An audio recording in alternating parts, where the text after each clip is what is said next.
अहिंसा परमो धर्म की जय। परम पूज्य आचार्य भगवंत गुरुदेव श्री विद्यासागर जी मुनि महाराज की जय। परम पूज्य मुनिराज श्री सौम्य सागर जी महाराज की परम पूज्य मुनि शिक्षक विनम्र सागर जी महाराज की, मुनि संघ की। आप लोगों ने थर्ड आई का प्रयोग देखा होगा, तीसरी आंख का प्रयोग। स्कूलों में, कई स्कूलों में चलता है कि 12 वर्ष तक के जो उम्र के बच्चे होते हैं उनको शिक्षक कुछ ऐसी शिक्षा देते हैं कि आंख बंद करने के बाद भी उनमें वो क्षमता विकसित हो जाती है जिसके माध्यम से वो आंख बंद करके कपड़े की पट्टी लगा करके भी सब पढ़ सकते हैं, सब देख सकते हैं, सारे रंगों की पहचान कर सकते हैं। और जिन इंस्टीट्यूट में इस तरीके की शिक्षा दी जाती है उनकी सबसे पहली रिक्वायरमेंट होती है कि बालक की जो उम्र है वह 12 वर्ष से अधिक ना हो। अधिकतम 13 वर्ष तक के लोगों को लेते हैं, नहीं तो 12 वर्ष की उम्र में ही उस शिक्षा का दान या फिर सिखाना वो शिक्षक बंद कर देते हैं। कई बार सोचता था कि ये थर्ड आई है, छोटे छोटे बच्चों को आती है, हम लोग तो बहुत समृद्ध हैं, हम लोगों को क्यों नहीं आती? हम में ऐसी क्या कमी है, ऐसा क्या है हमारे अंदर कि 13 साल की उम्र में जैसे ही आदमी टीनएजर्स लाइफ में प्रवेश करता है, 13 से लेकर के 19 तक टीनएजर्स लाइफ कहलाती है। जैसे ही टीनएजर्स लाइफ में प्रवेश किया और प्राकृतिक रूप से उसकी थर्ड आई क्लोज हो जाती है। लेकिन एक बहुत बड़ी खासियत है कि अगर 12 वर्ष की उम्र से पहले पहले बच्चे को वो विद्या सिखा दी जाए तो उसके प्रयोग जो है वो 12 वर्ष गुजरने के बाद भी अपनी जिंदगी के अगले 50 वर्ष तक कर सकता है। अब धीरे धीरे प्रयोग धर्मिता कम होती है तो उसकी क्षमता भी कम होती चली जाती है। 13 वर्ष की उम्र में जब बच्चा प्रवेश करता है तो धीरे धीरे आप लोग बच्चे को थोड़ा कसते होंगे, बेटा पढ़ा करो, पढ़ाई है, अच्छे से कॉम्पिटिटिव एग्जाम है, पास करना है। फिर जैसे थोड़ा थोड़ा और उम्र बढ़ती है, आप खुद देखिएगा कि 5th क्लास में, 6th क्लास में आपके बच्चे के मार्क्स जो थे वो हर चीज में फर्स्ट डिवीजन आता था। उसके बाद धीरे धीरे करके वो सेकंड डिवीजन आया, फिर गुड सेकंड आया, फिर थर्ड डिवीजन आया। फिर ऐसी क्या घटना घट गई कि वो फेल ही होने लगा। फिर बड़ी मुश्किल से हम बच्चों के पीछे बहुत पढ़ना पड़ता है, पीछे लगना पड़ता है, तब जाकर के बच्चे जो हैं उनको बात समझ में आती है। लेकिन 12 वर्ष तक कोई भी अतिरिक्त ऊर्जा का प्रवाह बच्चों के अंदर संचारित नहीं करना पड़ता बंधु। उसके बाद क्या हो जाता है?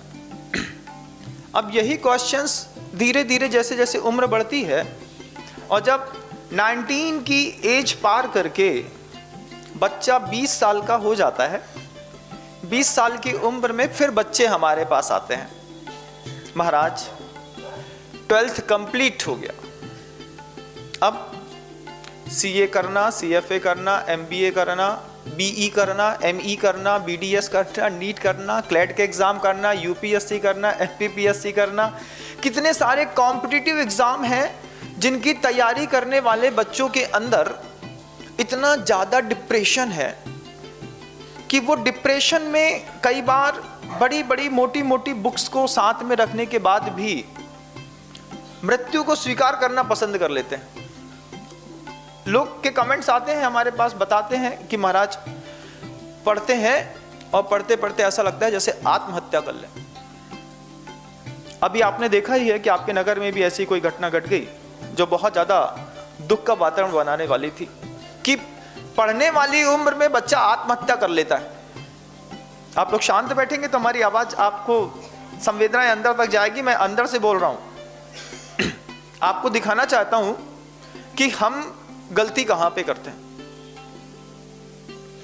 आप देखिए कि बच्चे कहते हैं महाराज खूब पढ़ते हैं, याद नहीं होता। महाराज जी बहुत पढ़ते हैं लेकिन एग्जाम का लास्ट पेपर है, निकल नहीं पा रहा।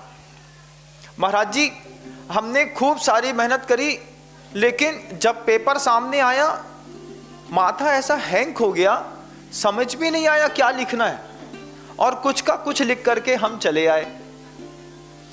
वापस रूम में आकर के हमने देखा तो हमसे सारे क्वेश्चंस के आंसर आते थे, लेकिन वो जब पेपर देने के समय आया तब इंफीरियरिटी कॉम्प्लेक्स इतना ज्यादा बढ़ गया माइंड के अंदर कि हम सही ऑब्जेक्ट में सिर्फ टिक करना था, उसको टिक नहीं करके हमने गलत में टिक कर दिया। फिर बाहर आकर के फिर माथा पकड़ते, महाराज जी बैक लग रहा है। ऐसे कितने भी विसंवादिक परिस्थितियां हैं जिससे आपका बच्चा और आप दोनों गुजर रहे होंगे। आप अपने बच्चे के कारण गुजर रहे होंगे कि इसका सीए क्लियर नहीं हो पा रहा है, इसका सीएफए नहीं हो पा रहा है, इसका एमबीए नहीं हो पा रहा है, इसकी नीट के एग्जाम नहीं हो पा रहा है, ये एमबीबीएस में सिलेक्शन नहीं हो पा रहा है, इसका पीजी में सिलेक्शन नहीं हो पा रहा है। कितनी सारी चीजों में आप खुद माता पिता भी परेशान है, बच्चा भी परेशान है। बच्चे पूरी मेहनत करते हैं, अब पूरी मेहनत करने के बाद भी बच्चे को यह समझ में नहीं आता कि रिजल्ट 0 क्यों आ रहा है, रिजल्ट बिगड़ क्यों जाता है। बहुत सारे जब ऐसे प्रश्न मेरे दिमाग में बार बार लोग डालते थे, तब मैंने जाकर के ग्रंथों में खोजना शुरू किया कि ऐसा क्या होता है 12 वर्ष की उम्र के बाद कि बच्चे का बौद्धिक स्तर धीरे धीरे कम होता चला जाता है। कि ऐसी क्या स्थितियां बनती हैं कि बच्चे जो हैं पढ़ना चाहते हैं लेकिन पढ़ नहीं पाते, और बच्चे इतनी सफाई से अपनी बात रखते हैं, महाराज श्री कमरे से बाहर हमारा लड़का अगले 8-8, 10-10 घंटे तक बाहर भी नहीं निकलता, दिन भर पढ़ता है, उसके बाद भी रिजल्ट वो नहीं आता जो वो चाहता है। मास्टर्स अच्छे, एजुकेशन अच्छी, सिलेबस अच्छा, एनवायरनमेंट अच्छा, सब कुछ अच्छा, उसके बाद भी बच्चे को रिजल्ट नहीं आ रहा। कोई 48%, कोई 60%, कोई 65%, कोई 33%, और 33% से कम इसलिए नहीं आते बंधु, आते तो हैं। जो पढ़ाने वाले इंस्टीट्यूट होते हैं वो 33% से कम मार्क्स देते नहीं हैं कि कहीं आपको ये नहीं लगे कि हम फेल हो गए हैं तो आप सीधे जाके नदी में कूद जाओ। तो इंस्टीट्यूट ने ये व्यवस्था बना ली कि हम आपको फेल नहीं करेंगे। ऐसा होता है कि नहीं, हो रहा है कि नहीं, हो रहा है। हम चिंतन करें इस बात का कि जब हमारे बच्चा 8 घंटे 10 घंटे कमरे के अंदर चुपचाप अकेले एकांत में भी पढ़ता है, तो भी ऐसे कौन से कारण हैं जो उसके जीवन में उसको उत्थान के मार्ग को दिखाने में असमर्थ हैं। ऐसे कौन सी बातें हैं जिसके कारण से हमारा बच्चा सब अच्छा होने के बाद भी डेवलप नहीं हो पा रहा। ये बहुत सारे छोटे बच्चे भी हैं, कुछ बच्चे ऐसे भी हैं जो कॉम्पिटिटिव एग्जाम फाइट कर रहे होंगे, उनका भी ये क्वेश्चन होगा, महाराज जी आप बिल्कुल सही कह रहे हैं कि हम खूब मेहनत करते हैं लेकिन हमारे दिमाग में पढ़ाई नहीं आती, हम जितनी मेहनत करते हैं उतनी मेहनत का हमें उत्तर प्रतिफल सही नहीं मिल रहा है, आप बता दीजिए क्यों। तो फिर हम बता देते हैं क्यों। क्योंकि पहले तो गुरुकुल की व्यवस्था थी प्राचीन भारतीय पद्धतियों में। आपका पुत्र 16 वर्ष तक ऋषि मुनियों के साथ में रहता था, वहीं 18 विषयों की शिक्षा ग्रहण करता था और वापस 16 साल की उम्र के बाद 18 की उम्र के बाद घर आता था। लेकिन अब वो व्यवस्था नहीं है। अब व्यवस्था तो घर घर जैसी है, क्योंकि गुरुकुल मिट गए तो वो व्यवस्था भी मिट गई। अब क्या व्यवस्था है और ऐसी कौन सी विचार शैली है जिसके कारण हमारा बच्चा सब कुछ अच्छा होने के बाद भी डेवलप नहीं होता। जब हम बार बार पाक्षिक प्रतिक्रमण कर रहे थे, पाक्षिक प्रतिक्रमण करते करते कुछ शब्दावलियां गर्दन स्वामी की, गौतम गर्दन स्वामी ने जो लिखा है वो हमारे दिमाग में बार बार गई और वहां से वो धारा समझ में आई कि बच्चे की मानसिकता में जब कुछ ऐसे विषय हैं जो पता नहीं कहां से घुस जाते हैं, लेकिन उन विषयों का इतना ज्यादा प्रभाव रहता है कि वह जिस शिक्षा को ग्रहण करना चाहता है उस शिक्षा का प्रभाव उसके ऊपर पड़ नहीं पाता। क्या कौन से विषय हैं महाराज? बच्चा जैसे ही टीनेजर्स लाइफ में प्रवेश करता है, जैसे ही उसकी बॉडी के हार्मोन्स चेंज होने लगते हैं, उसको सबसे पहले अपने विपरीत के प्रति आकर्षण पैदा होता है, जिसके लिए आचार्य कहते हैं इत्ति कहा है। वह स्त्री संबंध, पुरुष है तो स्त्री संबंधी, स्त्री है तो पुरुष संबंधी चिंतन उसकी जीवन शैली में बिना किसी के सिखाए प्रवेश कर जाता है। अब पढ़ रहे हो एजुकेशन 9th क्लास में, 10th क्लास में, 12th क्लास में, और हार्मोन्स चेंज होने के कारण आपकी एनर्जी जब इनबैलेंस हुई, एनर्जी इनबैलेंस के कारण आपके दिमाग के अंदर जो आपके विपरीत लिंग के प्रति आपके प्रति आकर्षण बढ़ा, उस आकर्षण ने आपकी एजुकेशन के 5 नंबर कम कर दिए। कितने नंबर? कुल 5 नंबर। 12th 12 साल तक बच्चा 100/100 था, 13वें साल में 100/95 आया। उसके बाद बच्चा 1 साल और बढ़ता है, उस बच्चे को स्त्री के साथ साथ पैसा कमाने की चिंता भी घर में दिमाग में घर करने लगती है। भैया मुझे मम्मी पापा के ऊपर डिपेंडेंट नहीं रहना, मुझे सेल्फ बिजनेस करना है, मुझे सेल्फ अपना चाहिए, अपने पैर में खड़ा होना है। ये बच्चे की मानसिकता में 14-15 साल की उम्र में घुस जाता है। जैसे ही बच्चे की मानसिकता में ये दूसरा विचार घुसा कि मुझे पैसा कमाना है, उसके 5 नंबर और कम हो गए।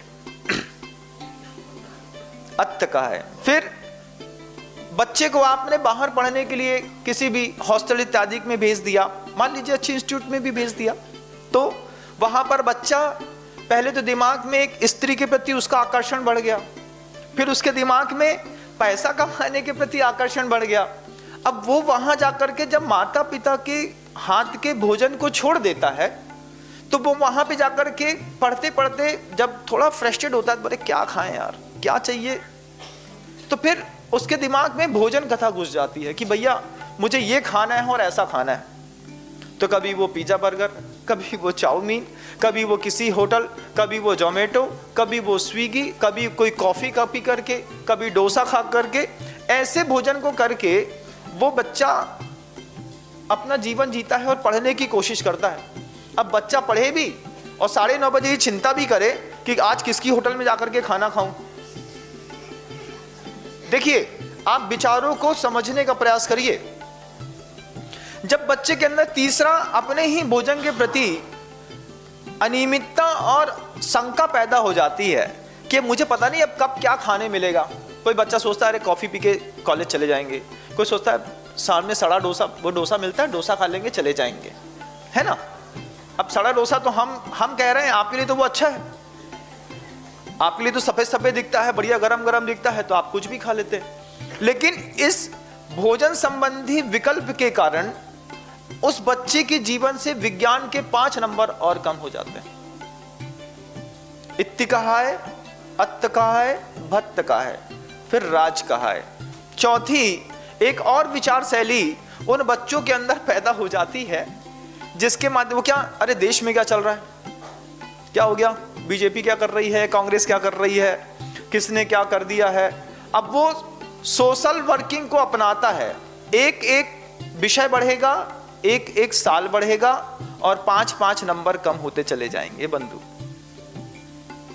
अब जब उसके दिमाग में देश के प्रति बातें आ गई, अब वो क्या करता है, अपने घर का स्टैंडर्ड दिखाने के लिए इंग्लिश की मैगजीन्स और इंग्लिश का न्यूज़पेपर बुलाता है। द हिंदुस्तान टाइम्स घर के अंदर आता है। क्यों? अरे कोई तो कहे यार इसके घर में इंग्लिश पेपर आता है। मान लो इंग्लिश आती है तो इंग्लिश पढ़ लेते हैं, नहीं आती है तब भी कई लोग इंग्लिश पेपर बुलाते हैं, मैंने देखा अपनी लाइफ में। दैनिक भास्कर भी आता है, हिंदुस्तान टाइम्स भी आता है। अब दोनों बुला के घर के अंदर रख लिया, पढ़ रहे हैं।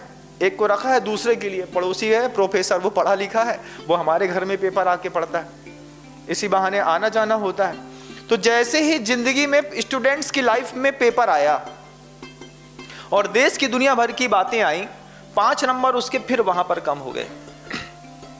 इत्त कहा है, अत्त कहा है, भत्त कहा है, राज कहा है, चोर कहा है। चौथी एक कथा, एक विचिंतन शैली ऐसी पैदा हो जाती बंधुओं उन बच्चों के मस्तिष्क में कि भैया पापा से हम कब तक पैसे मांगेंगे, कुछ ऐसा जुगाड़ करते हैं कि खुद ही सेल्फ जनरेटेड एनर्जी को अपन खुद बैलेंस कर लें।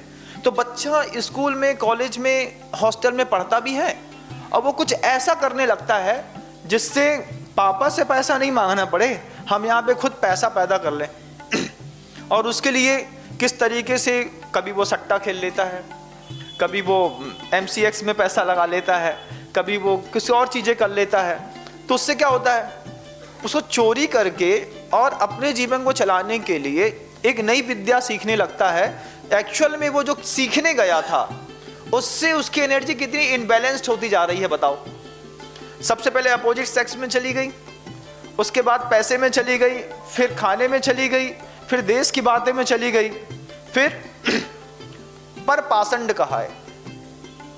दूसरा क्या कर रहा है, तुम क्या कर रहे हो, तुम क्या पहने हो, तुम कहां जाते हो, तुम कैसे पढ़ते हो। जब उसका दिमाग दूसरे में चला जाता है फिर उसके 5 नंबर कम हो गए बंधु। कितने नंबर कम हो गए अब बताइए, बच्चा कितने % बचा। घर में गया था तो कितने % था, 100% यहां से भेजा था आपने बच्चे को, टीका चंदन लगा करके माँ ने आरती उतार के भेजा था कि मेरा बच्चा जा रहा है UPSC एग्जाम पास करके आएगा, B.Ed करके आएगा, नीट और क्लैट का एग्जाम निकाल करके आएगा। बच्चे के अंदर इस तरीके की ऐसी वैचारिक मानसिकताएं जब किसी ने भेजी नहीं बंधुओं, वातावरण के प्रभाव से अपने आप उसके जीवन में प्रवेश करती चली गई। बच्चे के मार्क्स कम होते चले गए। धीरे धीरे प्रभाव ये निकला, जब आपका बच्चा 1 साल, 2 साल, 3 साल, 4 साल असफल हुआ, 5वें साल उसने संकल्प कर लिया अब हम पिताजी को मुंह दिखाने के लायक नहीं रहे, तो अब हम क्या करते हैं, अपना मुंह कफन में ढांक लेते हैं। ये ऐसे बच्चे कई बार आत्महत्या कर लेते हैं, जबकि ऐसे बच्चों के लिए माता पिता का कर्तव्य है। आचार्य श्री जी ने मुख माटी में बहुत अच्छी बात कही, लिखते हैं कि पुत्र को प्रसूत करने मात्र से माता का सतीत्व विख्यात नहीं हो जाता। बच्चा पैदा कर दिया इसलिए तुम बहुत अच्छे दंपति हो, इससे पुत्र को प्रसूत करने मात्र से माता का सतीत्व विख्यात नहीं हो जाता। पुत्र के अंदर रहने वाली अनंत संभावनाओं को उजागर करके जब वह जगत के सामने सम्मुख रखती है, और जब जगत के लोग उससे जाकर के कहते हैं कि ऐसा कौन सा पुण्य किया था तुमको इतना प्यारा, इतना अच्छा लड़का या लड़की मिली, तब जाकर के उसके सतीत्व की पूर्ति होती है बंधु। हम अपने बच्चों को हॉस्टल भेज देते हैं, कभी नहीं सोचते क्या खाएंगे, कभी नहीं सोचते हैं क्या सोच रहे हैं, कभी नहीं सोचते हैं कि उस बढ़ती उम्र का प्रभाव उसके अंदर कैसा है। और धीरे धीरे जब इतनी सारी चीजों के विकल्प उसके दिमाग में घुसते जाते हैं, उसकी ठलडाई बंद हो जाती है।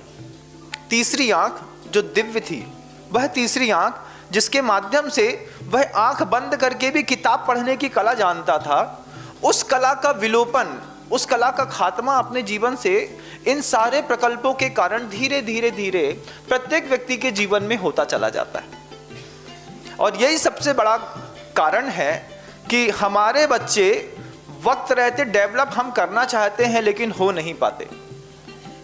माता पिता का कर्तव्य बनता बच्चों को इस तरीके की मानसिकता को समझ करके, इस तरीके की मानसिकता के बारे में माता पिता बच्चे से स्वयं चर्चा करें।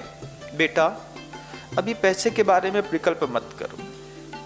माता पिता का कर्तव्य है, बच्चा टीनेजर्स लाइफ में चला गया, 13 इयर्स का हो गया, माता पिता बैठ करके समझाएं, देखो तुम्हारी उम्र बढ़ रही है, बढ़ती उम्र में मनुष्य के अंदर इस तरीके की भावनाएं विकसित होती हैं, लेकिन इन भावनाओं में ध्यान मत देना।